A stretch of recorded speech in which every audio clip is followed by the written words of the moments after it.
ସତ୍ୟକିଳା ପକ୍ଷରୁ ଆପଣଙ୍କୁ ସ୍ୱାଗତ। ରାଣୀପାଟଣା ଅଞ୍ଚଳର ବିଶ୍ୱଜିତ କର। ପେଶା ବ୍ୟାଙ୍କରେ ନକଲି ସୁନା ଗହଣା ବନ୍ଧକ ରଖି ଋଣ ନେବା ଓ ଋଣ ପରିଶୋଧ ନ କରିବା।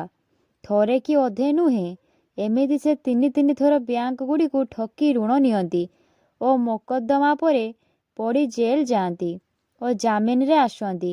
ତେଣୁ ତାଙ୍କୁ ହାବିଚୁଆଲ ଅଫେଣ୍ଡର ବୋଲି କୁହାଗଲାଣି।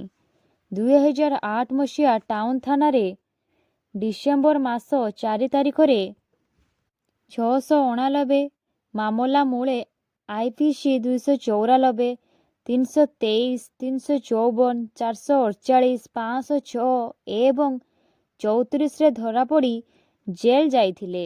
ଏହା ବ୍ୟତୀତ ଗଞ୍ଜାମ ଜିଲ୍ଲା ବୈଦ୍ୟନାଥପୁର ଥାନାର 431 ମାମଲାରେ BNSର 8ଟି ଦଫାରେ ଗିରଫ ହୋଇ ଜେଲ୍ ଯାଇଥିଲେ।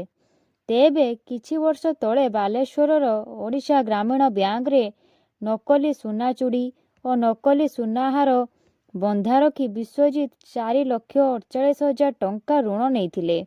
ହେଲେ ଆଉ ଋଣ ଅର୍ଥ EMIରେ ପରିଶୋଧ କରିବାର ନାମ ଧରିଲେ ନାହିଁ। ବ୍ୟାଙ୍କ ଅଧିକାରୀଙ୍କ ସନ୍ଦେହ ହେବାରୁ ଗତ ଜାନୁଆରୀ 30ରେ ବ୍ୟାଙ୍କ ମ୍ୟାନେଜର ବିଶ୍ୱଜିତଙ୍କ ବିରୋଧରେ ଏତଲା ଦେଇଥିଲେ। ଫଳରେ ଟାଉନ ଥାନା ପୋଲିସ ଆସାମୀକୁ ଗିରଫ କରିବା ସହ ବ୍ୟାଙ୍କରେ ବନ୍ଧକ ଦେଇଥିବା 87 ଗ୍ରାମର ନକଲି ସୁନା ଅଳଙ୍କାର ଜବତ କରିଛି। ଟାଉନ ଥାନା ପୋଲିସ ଆଜି ଅପରାହ୍ନରେ ପୋଲିସ DSP କମଳା ଗଚ୍ଛାୟତ ଏ ସମ୍ପର୍କରେ ସାମ୍ବାଦିକ ସମ୍ମିଳନୀରେ ସୂଚନା ଦେଇଛନ୍ତି। ଆଜିର ସାମ୍ବାଦିକ ସମ୍ମିଳନୀରେ ଟାଉନ ଥାନା IIC ଉପସ୍ଥିତ ଥିଲେ। ଧନ୍ୟବାଦ।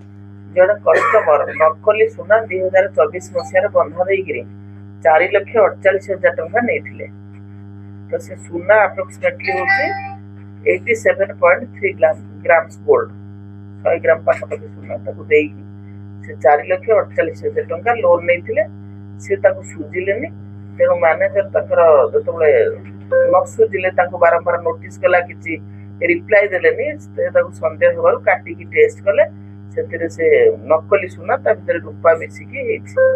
ତ ସେଇଥିପାଇଁ ଆମର ମ୍ୟାନେଜର କଣ କଲେ ନା, ଗୋଟେ କେସ୍ ଦେଇଛନ୍ତି ଟାଉନ ଥାନାରେ, ବାଲେଶ୍ୱର ଟାଉନ ଥାନାରେ 30/1/2024 ମସିହାରେ।